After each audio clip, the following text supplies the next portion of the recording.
Hey guys, D. Bonnie here. Listen, I want to let you in on a little secret. Come here. Come closer.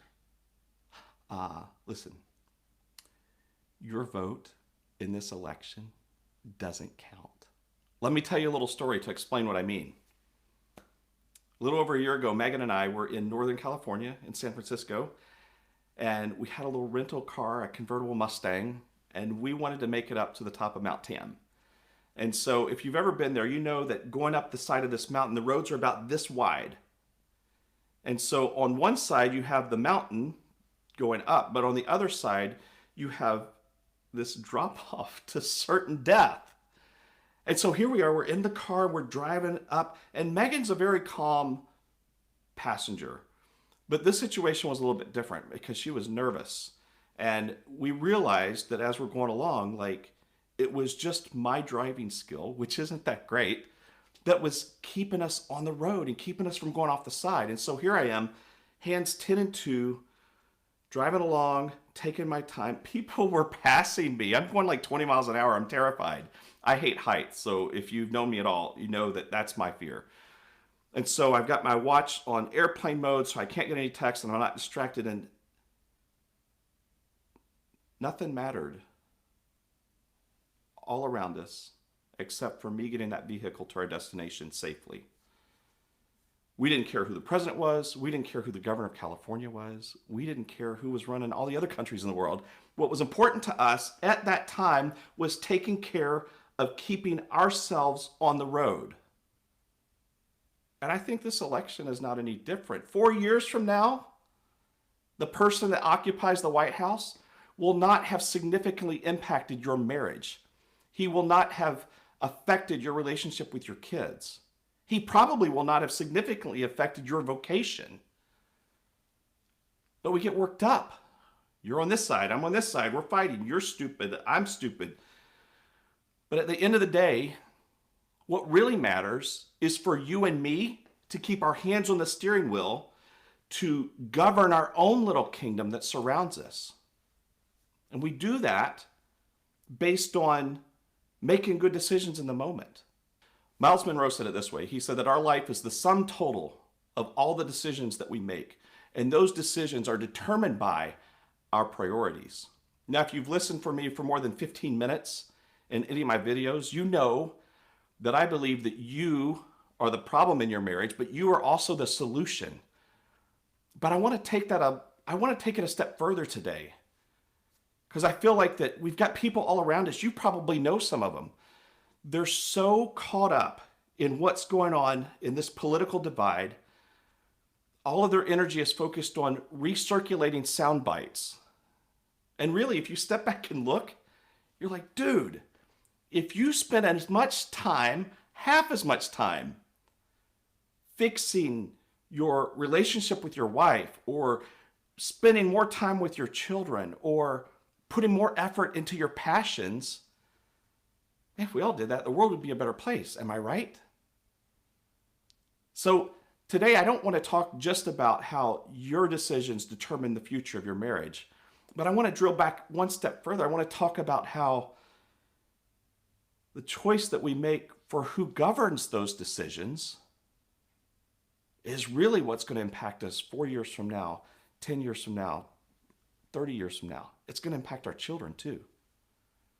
What changed for me and Megan when this atomic bomb went off in our marriage 3.5 years ago, we had to sit back and look at ourselves and go, man, we're not doing life right. Something's wrong.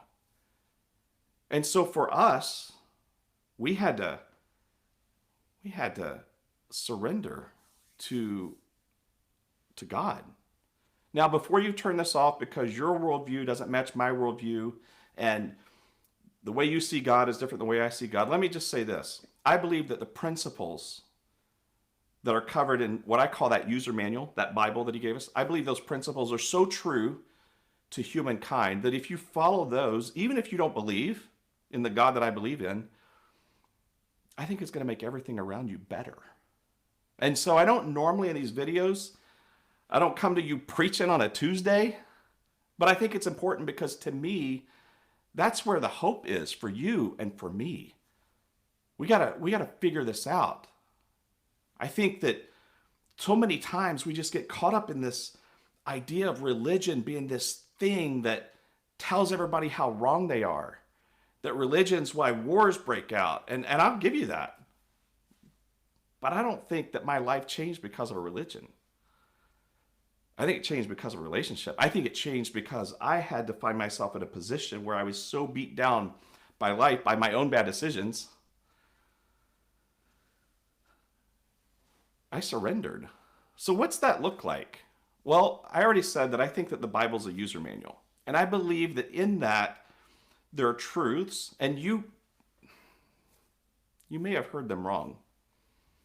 You see, sometimes when I start talking to people about this, about faith and about God, they hear shame and guilt. And I'm telling you, that is not the good news of the gospel. It's the opposite of that.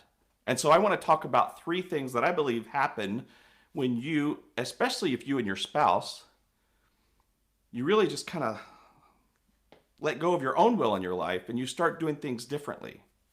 So the first thing that I want to share with you that happened for me when I started looking to God to show me how to do life was my deficiencies became less significant to me over time. I no longer had to go through life with so much guilt over the bad decisions that I've made. That does not mean that my decisions that I made were not bad. It means that what I found, and I think you can find it too, is I found some freedom. Have you made some bad choices? You're still dealing with consequences? Guys, look, Megan and I were looking at yet another divorce. My third divorce, her second. So we had already screwed this up multiple times. And I still deal with some consequences of the decisions that I've made. One example is I have children that don't live with me all the time, right? Like that consequence isn't going away. But what I found is that as I started opening myself up to this love from God, and I started understanding that He knows that I screw up, and He still loves me, and His grace still comes into my life. As I started realizing that, this weight just kind of lifted off of me. Could you use a little bit of that? Could you use a little bit of less guilt, less chains over these bad decisions that you made in the past? It doesn't mean that I deny them. I share them with you pretty freely, I think. But what it does mean is that I find that I start having a peace that comes into my life because I'm not the same person that I used to be.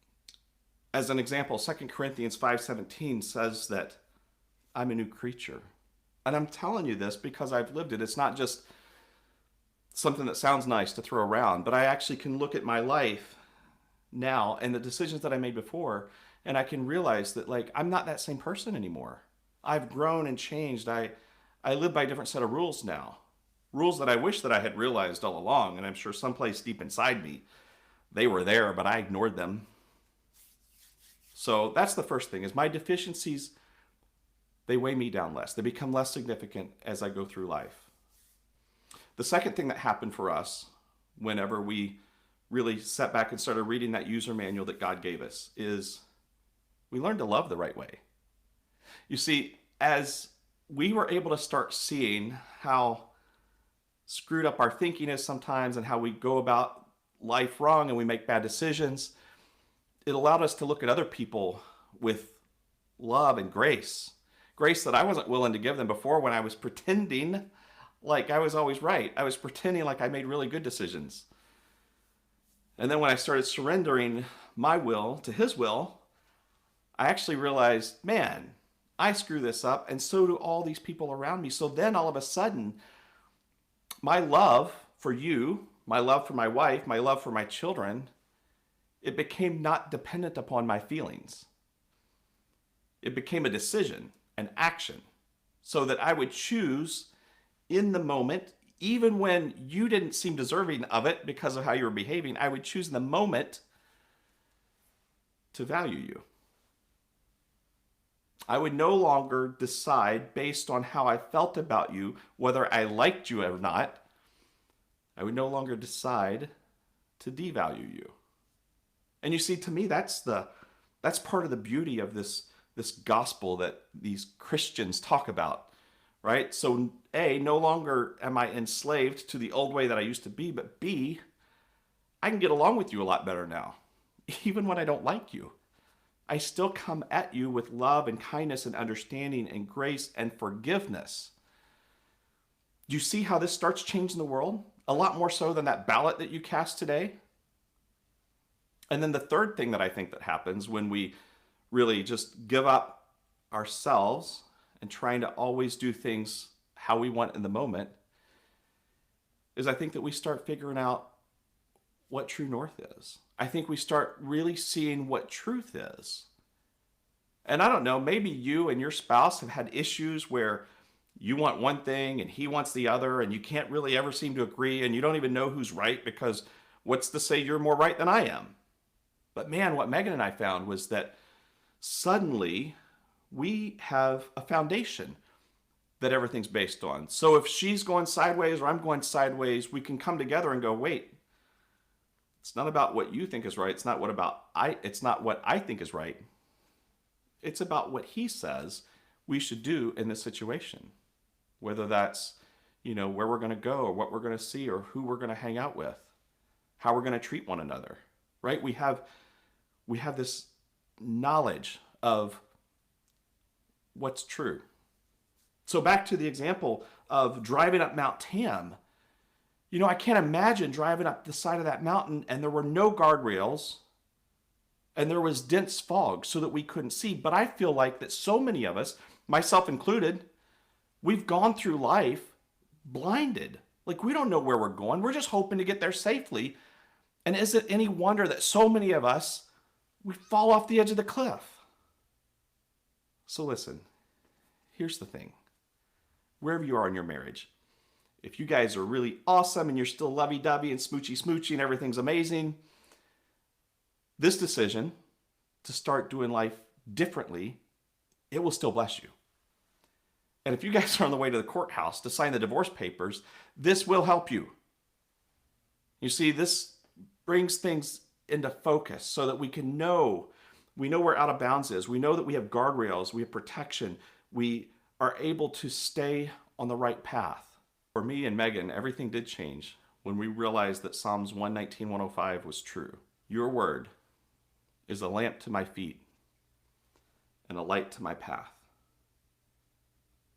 So that brings me to a point where I know that however this election goes, my guy wins or loses, it's going to be all right because I am making decisions in the moment.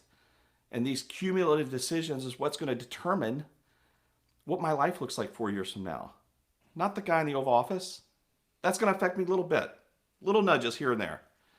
But when it really comes down to it, guys, if you're in a place where you're hurting, you're carrying around a lot of weight from things that have happened to you in the past that were your decisions or something that happened to you that someone else did, that stuff gets heavy. And so the good news here is that you don't have to keep carrying that around. That stuff keeps us from being effective in our lives. We can learn to love each other better, right? Wouldn't that make the world a better place? And we can really know what true north is. We can know the direction that our lives should be headed. And then we can be confident on the foundation upon which that is built. Listen, guys, I love you. I hope that your guy wins, all of you. I hope they both win. It's a tie. We have to figure out something new. But whatever happens, just keep in mind, you control what happens with your life. You control what happens with your relationships. You control what happens with your job. You control what happens with your money. Very little is going to change, except to the degree that you allow it to change. Listen, do me a favor, click subscribe, leave me some comments, give me some feedback, tell me how you disagree with me. That would be awesome. I love you guys.